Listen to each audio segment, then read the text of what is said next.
देख रहे हैं न्यूज नेशन। हम हाजिर है कोरोना का डेली टेस्ट लेकर। हम आपको दिखाएंगे कोरोना से जुड़ी हुई अच्छी खबरें जो आपको सकारात्मक ऊर्जा देंगी। मैं आपके लिए लेकर आऊंगी पॉजिटिव न्यूज। नमस्कार, मैं अनुराग दीक्षित आपको बताऊंगा कोरोना से जुड़ी हर वो खबर जो लगातार परेशान कर रही है, डरा रही है, कोरोना की हर नेगेटिव खबर। लेकिन शुरुआत करेंगे एक अच्छी खबर के साथ, क्योंकि अच्छा सोचेंगे तभी अच्छा होगा। देश में कोरोना के मामले जिस तरह से बढ़ रहे हैं उसी को देखते हुए अब ज्यादा टेस्टिंग पर जोर दे रहा है। अभी देश में 1 लाख कोरोना के टेस्ट जो है रोजाना किए जाते हैं। साथ ही आपको बता दें कि भारत में 2 लाख प्रतिदिन का टारगेट जो है वो रखा जा रहा है। सरकारी और प्राइवेट दोनों लैबों में टेस्टिंग जो है अब पीक पर पहुंच रही है। प्राइवेट लैब्स की बात करें तो भी कोरोना टेस्ट में इसका योगदान 20% से नीचे है। इसे बढ़ाने की उम्मीद की जा रही है। आइए अब आपको जानकारी देते हैं कि देश में 610 टेस्टिंग लैब जो हैं किस तरह से काम कर रही हैं। इसमें से कितनी लैब जो है सरकारी हैं, कितना इसमें जो है लोगों का योगदान है। 428 सरकारी लैब में हो रही है जांच, दिन रात काम हो रहा है। अलग अलग टीम जो है काम कर रही है। 182 प्राइवेट लैब्स को भी अधिकार है टेस्टिंग करने का, तो इसीलिए टारगेट रखा जा रहा है कि 2 लाख लोगों की टेस्टिंग हो पर डे। देश में प्राइवेट लैब्स का इंफ्रास्ट्रक्चर जो है वो 30% है जिसको यूटिलाइज किया जा रहा है, जिनको अथॉरिटी दी गई है टेस्टिंग की। 37 दिनों में सरकारी लैब में टेस्टिंग में 270 गुना तेजी आई है। यानी कहां हम 10-10 हजार टेस्ट कर रहे थे, आज 1 लाख पर पहुंच गए हैं और अब टारगेट है 2 लाख टेस्ट प्रतिदिन करने का। तो एक अच्छी खबर है, क्योंकि जितनी टेस्टिंग होगी उतना लड़ाई में मदद मिलेगी। तो एक तरफ जहां अच्छी कोशिशें की जा रही हैं, वहीं दूसरी तरफ देश की राजधानी दिल्ली से एक ऐसी खबर आई जिसने हर किसी को सोचने पर मजबूर किया। जी हां, लॉकडाउन के चौथे चरण के दरमियान जहां लोगों को रियायतों के साथ छूट मिली तो इसका असर भी देखा जाने लगा। राजधानी दिल्ली में कोरोना के मामले तेजी से बढ़ रहे हैं। केजरीवाल सरकार लाख दावे करे, लेकिन दिल्ली में रोजाना करीब 500 केस कोरोना के सामने आ रहे हैं। दिल्ली में 10 लाख की आबादी में 8,805 लोगों की जांच हो रही है, जिनमें से 709 कोरोना संक्रमित मिल रहे हैं। तो लगातार देश के राजधानी दिल्ली में कोरोना का खतरा लगातार बढ़ता नजर आ रहा है। बीते 7 दिन में किस तरीके की तस्वीर है जरा आप समझ लीजिए। फटाफट हम आपको दिखाते हैं ग्राफिक्स के जरिए कि पिछले 7 दिन की किस तरीके की तस्वीर यहां पर नजर आती है। 7 दिन में 34,742 सैंपल लिए गए हैं। ये हम आपको सिर्फ दिल्ली की तस्वीर दिखा रहे हैं। करीब 4,000 कोरोना संक्रमित मिले हैं। इन आंकड़ों में संक्रमण की औसत दर करीब 12% के आसपास है। तो स्थिति आप समझिए जरा, दिल्ली में मृत्यु दर अभी 2% के आसपास है। ये सिर्फ दिल्ली की स्थिति है, जहां पर लगातार लॉकडाउन के चौथे चरण के दरमियान हालात काबू में है, ऐसा नहीं कहा जा सकता। लेकिन अनुराग, इस सब के बीच में एक अच्छी खबर आ रही है न्यूजीलैंड से, जहां कोरोना खत्म होता हुआ दिख रहा है। तो एक उम्मीद की किरण है कि अगर न्यूजीलैंड इसको हरा सकता है तो फिर हम क्यों नहीं। न्यूजीलैंड में इस समय सिर्फ एक ही कोरोना संक्रमित अस्पताल बचा है। पूरे देश में सिर्फ 22 मामले जो है वो बचे हैं। न्यूजीलैंड के अधिकारियों को भरोसा है कि उन्होंने देश में घरेलू संक्रमण के चक्र को तोड़ दिया है, क्योंकि चेन तोड़ना सबसे जरूरी है। यहाँ मई के महीने में नए मामले सामने नहीं आ रहे हैं। मई के बाद से इसके बाद न्यूजीलैंड के अधिकतर हिस्सों से लॉकडाउन जो है उसको लिफ्ट कर लिया गया है। लेकिन जब न्यूजीलैंड अपनी सीमा को विदेशी नागरिकों के लिए खोलेगा तो हालात एक बार फिर चुनौतीपूर्ण हो सकते हैं। इसीलिए उसके लिए अभी थोड़ा इंतजार जो है वो न्यूजीलैंड कर रहा है। तो जापान के बाद न्यूजीलैंड एक दूसरा देश बनता जा रहा है जहां पर अब कोरोना मुक्त ये देश जो है वो होने वाले हैं। इस बीच आपको बता दें करीब 50 लाख है न्यूजीलैंड की आबादी और अब तक कोरोना संक्रमण के 1500 मामले सामने आए थे, लेकिन बहुत ज्यादा मामले यहाँ सामने भी नहीं आए थे। सिर्फ 21 लोगों ने दम तोड़ा था। और साथ ही मई का महीना जब से शुरू हुआ है, आज 25 मई 26 मई हो गई है, उसके बावजूद भी अभी तक कोई केस रिपोर्ट नहीं हुआ है।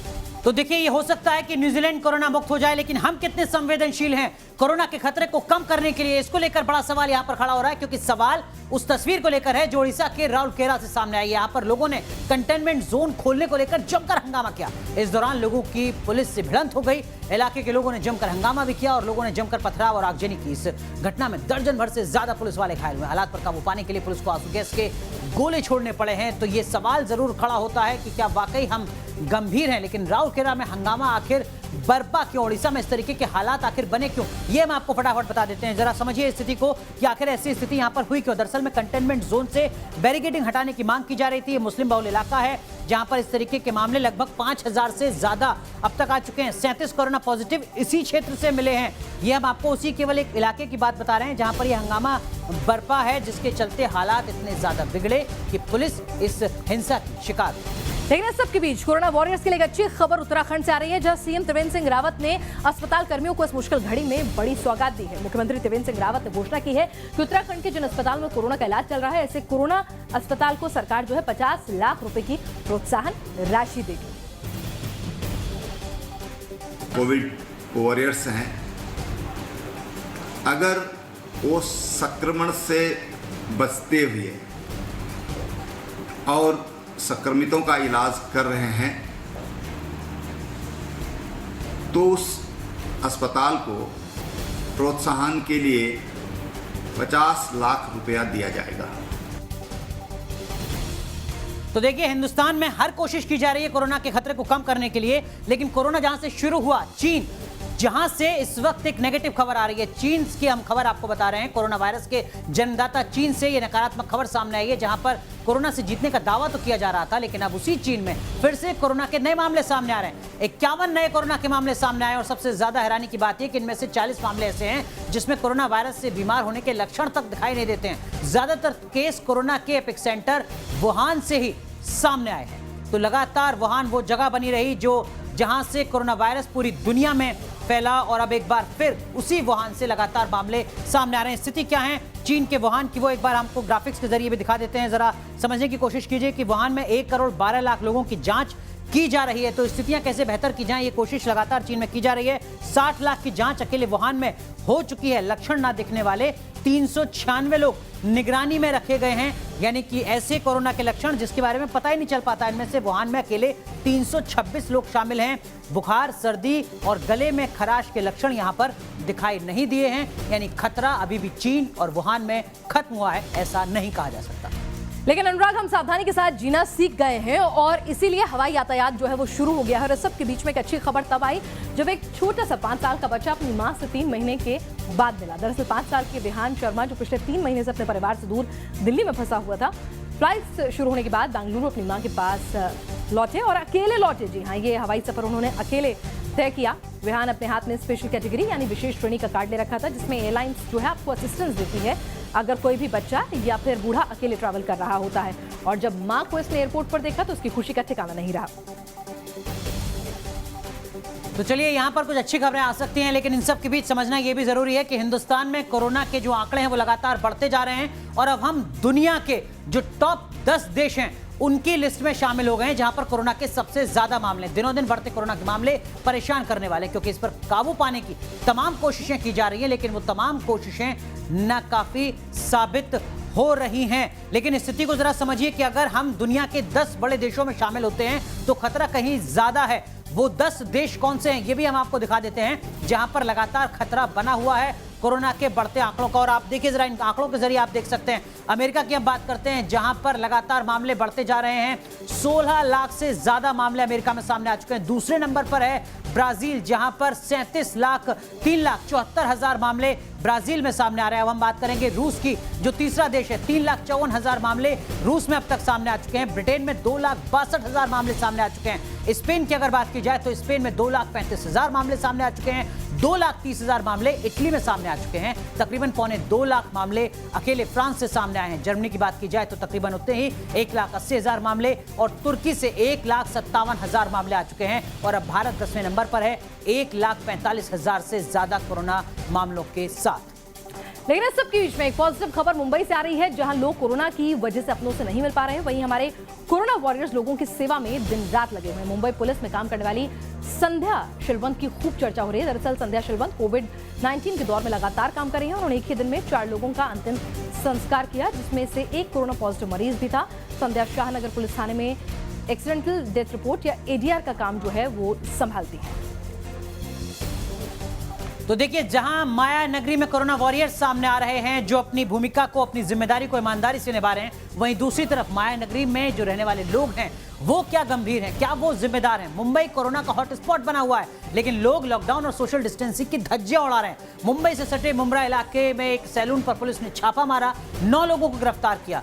पुलिस के मुताबिक ये लोग दुकान का शटर गिराकर हेयर कटिंग कर रहे थे। गिरफ्तार लोगों में 3 हेयर ड्रेसर और 6 कस्टमर्स थे। तो ये अपने आप में बड़ा सवाल खड़ा होता है कि क्या वाकई मुंबई ईमानदारी के साथ कोरोना से निपट रही है। कोरोना का तांडव किस तरीके से देखने को मिल रहा है, अगर हम आपको बात बताएं महाराष्ट्र की, मुंबई की, तो आप देख सकते हैं ग्राफिक्स के जरिए। दरअसल में महाराष्ट्र में 52,667 मामले कोरोना के सामने आ चुके हैं। अब तक 15,786 मामले ऐसे हैं जिसमें जो मरीज हैं वो ठीक हो चुके हैं, जबकि 1695 लोगों की मौत हो चुकी है कोरोना के चलते। और इन सब के बीच भी अगर इस तरीके की तस्वीरें मुंबई से सामने आती हैं, महाराष्ट्र से सामने आती हैं, तो वो हर किसी को डराती हैं, हर किसी को सोचने पर मजबूर करती हैं।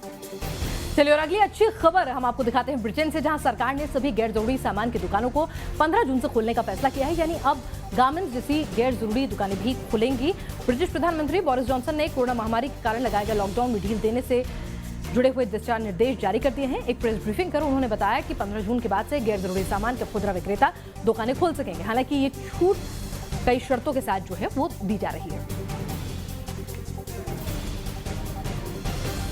चलिए अब आपको दिखाते हैं कि ब्रिटेन में ये जो छूट है लॉकडाउन में वो किन शर्तों के साथ आपको मिल रही है। 15 जून के बाद आपको गैर जरूरी सामान की खुदरा दुकानें जो हैं, रिटेल शॉप जो हैं, वो खोली जा सकेंगी। इसके अलावा दुकानदारों को साफ सफाई, सैनिटाइजेशन, सोशल डिस्टेंसिंग का ख्याल जो है वो रखना होगा। सोशल डिस्टेंसिंग आपको फॉलो करवानी होगी, यानी कि दुकान में भीड़ नहीं कर सकते हैं आप कस्टमर्स की। आउटडोर मार्केट और कारों के शोरूम 1 जून से खोले जाएंगे, यानी उन्हें अभी थोड़ा जल्दी खोल दिया जाएगा। आउटडोर मार्केट और शोरूम जो है कार्स के, क्योंकि वहाँ पे बहुत ज़्यादा रश नहीं होता है, बहुत ज़्यादा टच नहीं होता है, तो इसीलिए वहाँ पर सबसे जल्दी उसको खोल दिया जाएगा। तो देखिए, ये हो सकता है कि कुछ जगह परिस्थितियां बेहतर हों, लेकिन हम आपको एक ऐसी नेगेटिव खबर दिखाने जा रहे हैं जो हमारे मुल्क से जुड़ी है, जो लगातार डरा रही है। दरअसल में स्वास्थ्य मंत्रालय के जो आंकड़े हैं उसके मुताबिक देश के 80% मरीज सिर्फ 5 राज्यों में है। जी हाँ, 5 राज्यों में देश के 80% कोरोना पॉजिटिव मरीज हैं। ये 5 राज्य कौन से हैं ये भी हम आपको बताएंगे, लेकिन जरा तस्वीरें हम आपको दिखाते हैं। देखिए जरा, हम आपको वो राज्य भी दिखाते हैं ग्राफिक्स के जरिए। दरअसल में वो 5 राज्य हैं जहां पर 80% मामले हैं। वो 5 राज्य कौन से हैं जरा ग्राफिक्स के जरिए जल्दी से आप समझ लीजिए।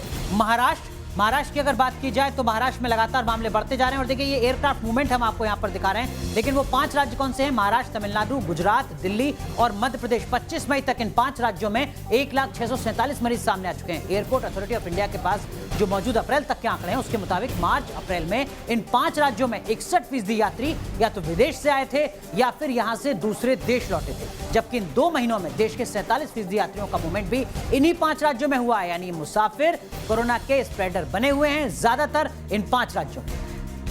तो हमने आपके बीच में जी हमने आपको ग्राफिक्स यहां पर दिखाई। ग्राफिक्स के जरिए हमने आपको समझाने की कोशिश करी कि दरअसल में इन 5 राज्यों में किस तरीके का एयरक्राफ्ट का मूवमेंट रहा है। दरअसल में अगर आपको फिर हम ग्राफिक्स के जरिए समझाने की कोशिश करें कि मार्च और अप्रैल में किस तरीके की स्थितियां रही हैं, तो आप देख सकते हैं हम 5 राज्यों की तस्वीर यहां पर आपको दिखा रहे हैं। मार्च और अप्रैल एयरक्राफ्ट मूवमेंट 16,40,000 मार्च में, अप्रैल में 5,523। केवल 5 राज्यों के एयरक्राफ्ट मूवमेंट की तस्वीर हम आपको दिखा रहे हैं। यहाँ पर अगर आप इंटरनेशनल जो पैसेंजर हैं उनके मूवमेंट को भी अगर देखते हैं तो ये संख्या भी कहीं ज्यादा है। 5 राज्यों में जो एयरक्राफ्ट मूवमेंट है मार्च में वो आप देखिए 77,338 है, जबकि अप्रैल में 3,368 है। और इंटरनेशनल पैसेंजर की अगर बात की जाए तो वो 25,78,000 के आसपास है अगर आप मार्च की बात करते हैं। वहीं अप्रैल में अगर देखें आप तो ये आंकड़ा 51,277 है, जो स्थितियों को बताता है कि दरअसल में ये 5 राज्य किस तरीके से खतरनाक स्थिति में है कोरोना के दायरे को बढ़ाने के लिहाज से, कोरोना के कहर को बढ़ाने के लिहाज से। चलिए सबके बीच में एक अच्छी खबर आ रही है लखनऊ से, उसके बारे में भी आपको अपडेट दे दें। लखनऊ के अंदर बाजारों को जो है खोल दिया गया है, शॉपिंग मॉल्स जो हैं वो खुल रहे हैं। आज से शॉपिंग मॉल्स को खोला गया है, लेकिन सावधानियां आपको बरतनी है। शॉपिंग कॉम्प्लेक्स खोलने से पहले उन्हें सैनिटाइज किया गया, उन्हें फ्यूमिगेट किया गया। कमर्शियल एक्टिविटीज को कुछ शर्तों के साथ खोलने का आदेश जो है वो प्रशासन की ओर से पारित किया गया है। लखनऊ के सबसे बड़े मोबाइल मार्केट श्रीराम टावर में लखनऊ के जिलाधिकारी अभिषेक प्रकाश खुद पहुंचे और पूरे हालात का जायजा लिया। आप देख सकते हैं किस तरह से प्रोफेशनल तरीके से सैनिटाइजेशन का काम हुआ। उसके बाद थर्मल स्कैनिंग जो है वो कंपलसरी कर दी गई है। आइए आपको बताते हैं कि लखनऊ के बाजारों में कैसे रौनक लौट रही है, लेकिन कुछ शर्तों के साथ। शॉपिंग कॉम्प्लेक्स में एसी बिल्कुल भी नहीं चलेगा, क्योंकि कहा जा रहा है कि एसी में हवा सर्कुलेट नहीं होती है तो ज्यादा दिक्कत होती है। थर्मल स्कैनिंग और आपको सैनिटाइजेशन का ध्यान रखना है। 33% दुकानें ही एक वक्त पर खुलेंगी, यानी कि उसके लिए कोई ऑल्टरनेट सेटअप जो है वो तय किया जाएगा। हर मार्केट हफ्ते में एक दिन बंद भी होगी ताकि उसको दोबारा से सैनिटाइज और क्लीन किया जा सके। साप्ताहिक बंदी में होगा सैनिटाइजेशन। बिल्कुल, लेकिन इन सब के बीच एक खबर मध्य प्रदेश की राजधानी भोपाल से आई जिसने हर किसी को डरा दिया। भोपाल के हमीदिया अस्पताल में उस वक्त हड़कंप मच गया जब कोरोना के मरीजों का इलाज कर रहे डॉक्टर, नर्स समेत वार्ड में काम कर रहे आधा दर्जन से ज्यादा कर्मचारी गश खाकर गिर गए। मौके पर तुरंत सीनियर डॉक्टर्स को बुलाया गया। फिलहाल सभी की हालत खतरे से बाहर बताई जा रही है। डॉक्टर्स के मुताबिक इस बार सप्लाई की गई पीपीई किट में चढ़ाई गई पॉलिथीन की वजह से स्टाफ की तबीयत खराब हुई। इस सब के बीच में एक अच्छी खबर आई है अहमदाबाद से, जहां पर आम के शौकीनों के लिए फलों का राजा जो है कोरोना को भी हराकर आ गया है अपने पूरे रंग में। फेस्टिवल, मैंगो फेस्टिवल जो ऑर्गेनाइज होता है हर साल, एक बार फिर से ऑर्गेनाइज किया गया, लेकिन पूरी सावधानी के साथ। जिंदगी चलती रहेगी सावधानी के साथ और सफाई के साथ। ये संदेश देने की कोशिश की गई। हालांकि भीड़ जो है उसको नियंत्रण में ही रखा गया और सोशल डिस्टेंसिंग का जो है वो फॉलो किया गया। सोशल डिस्टेंसिंग का बहुत ही ज़बरदस्त पालन किया जा रहा है और जो मुख्य गेट है उस गेट पर भी आपका टेम्परेचर चेक किया जाता है, सैनिटाइज किया जाता है और जितने भी स्टॉल है, यानी कि यहाँ पर 100 स्टॉल है, सभी जगह पर आपको सैनिटाइज़र मिलेगा और अच्छे आम भी मिलेंगे। और इन सब के बीच एक नेगेटिव खबर आई है दिल्ली गाजियाबाद बॉर्डर से। आज दिल्ली गाजियाबाद बॉर्डर पर लंबा जाम लग गया। जी हां, लोग घंटों तक बॉर्डर में फंसे रहे। दरअसल कोरोना के मामले तेजी से बढ़ने पर गौतम बुद्ध नगर के डीएम ने दिल्ली और गाजियाबाद के बॉर्डर को, दिल्ली और गौतम बुद्ध नगर के बॉर्डर को लेकर उन्होंने फैसला लिया होगा, लेकिन गाजियाबाद के जो जिलाधिकारी हैं उन्होंने दिल्ली और गाजियाबाद के बॉर्डर पर कल रात से ही सील करने का उस बॉर्डर को आदेश दे दिया था, जिसके बाद आज सुबह सड़कों पर लंबा जाम दिखाई। तस्वीरें हम आपको दिखा रहे हैं दिल्ली और गाजियाबाद के बॉर्डर की, जहां पर काफी ज्यादा जाम देखने को मिला क्योंकि फैसला लिया गया कि गाजियाबाद दिल्ली के बॉर्डर को एक बार फिर सील कर दिया जाएगा। गाजियाबाद डीएम अजय शंकर पांडे के आदेश के बाद दिल्ली गाजियाबाद बॉर्डर पूरी तरह से सील कर दिया गया है। कल रात से ही बॉर्डर सील है, लेकिन कई किलोमीटर लंबा जाम इस वक्त बॉर्डर पे देखने को मिल सकता है। ये वो रूट है गाजीपुर से गाजियाबाद की तरफ जो आता है। कई तरह की गाड़ियां यहाँ पे आपको नजर आ रही होंगी, नौकरी पेशे वाले लोग, अलग अलग संस्थाओं से जुड़े हुए लोग, हर तरह की गाड़ियां यहाँ पे सामने नजर आ रही होंगी, लेकिन पुलिस कर्मियों द्वारा एक एक पास की चेकिंग करने के बाद ही उनको अलाउ किया जा रहा है।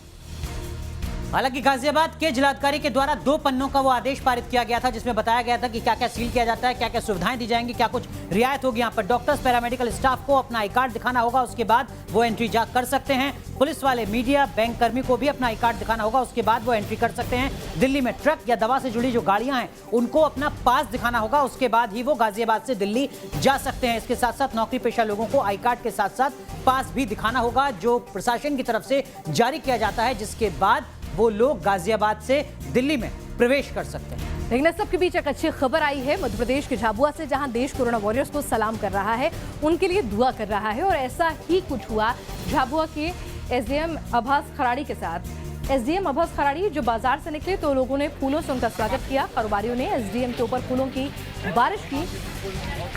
पूरा देश उन्हें सलाम कर रहा है। आप देख सकते हैं कि इन तमाम मुश्किल परिस्थितियों में भी कुछ ऐसे लोग हैं जिन्हें काम पर जाना ही है, जिन्हें ज़रूरी सेवाओं की बहाली करनी है, प्रदेश में कानून व्यवस्था और तमाम चीज़ें दूसरी जो है एडमिनिस्ट्रेशन की वो चलती रहें, उसके लिए उन्हें तो नौकरी पर आना ही है। तो ऐसे में लोगों ने उनका आभार जताया फूलमाला पहनाकर। तो एक तरफ जहां आपने पॉजिटिव खबर देखी मध्य प्रदेश के झाबुआ से, वहीं दूसरी तरफ हम आपको दिखाते हैं एक नेगेटिव खबर। दरअसल में ये खबर कोरोना के इलाज से जुड़ी है। जिस दवा को कोरोना का रामबाण इलाज माना जा रहा था, विश्व स्वास्थ्य संगठन यानी WHO ने कोरोना मरीजों में हाइड्रोक्लोरोक्विन के इस्तेमाल के बारे में जारी क्लिनिकल ट्रायल को फिलहाल अस्थायी तौर पर रोकने का फैसला लिया है। WHO के निदेशक ने एक स्टडी की बिना पर यह फैसला किया है, जिसमें कोरोना के मरीजों में इस दवा के सुरक्षित इस्तेमाल को लेकर चिंता जताई जा रही है। तो दरअसल में इस दवा को लेकर लगातार ये माना जा रहा था कि ये दवा कोरोना का बेहतर इलाज हो सकता है, लेकिन हालात किस तरीके के हैं और किस तरीके की गाइडलाइंस अब जारी की गई हैं, ये हम आपको बता दें। दरअसल में इस दवा की सप्लाई भारत की तरफ से भी लगातार की जा रही थी, लेकिन दवा के सुरक्षित इस्तेमाल पर अब ट्रायल होगा। Data safety monitoring board research करेगा, उसके बाद तय होगा कि इस दवा का इस्तेमाल होना है नहीं होना है। दुनिया भर में हो रहे प्रयोगों का विश्लेषण भी किया जाएगा, उसके बाद आगे का फैसला लिया जाना है। इस तरीके की बातें सामने आ रही हैं। आपको बता दें कि मलेरिया, लुपस जैसी जो और बीमारी है उसमें इस दवा का इस्तेमाल होता रहा है अब तक, और ये माना जा रहा था कि इस दवा से कोरोना की बीमारी को भी खत्म किया जा सकता है, काबू में किया जा सकता है। इस सब के बीच एक अच्छी खबर आई है ग्रेटर नोएडा से। दरअसल इन दिनों देश का कोई ऐसा हिस्सा नहीं जहां प्रवासी मजदूरों का पलायन ना हो रहा हो, और ऐसी दर्दनाक तस्वीरें आती हैं जो समाज पर, प्रशासन पर सवाल उठाती हैं। लेकिन इस बार कुछ अच्छा किया, कुछ अच्छा हुआ। Greater Noida Yamuna express way पर जहां 7 प्रवासी मजदूर पैदल हरियाणा से यूपी के महोबा के लिए जा रहे थे, इस खबर की सूचना जैसे ही जेवर जिला प्रशासन को मिली, फौरन ही वो हरकत में आए। जेवर के तहसीलदार ने प्रवासी मजदूरों को खाना पानी देकर उनको महोबा के लिए भेज दिया।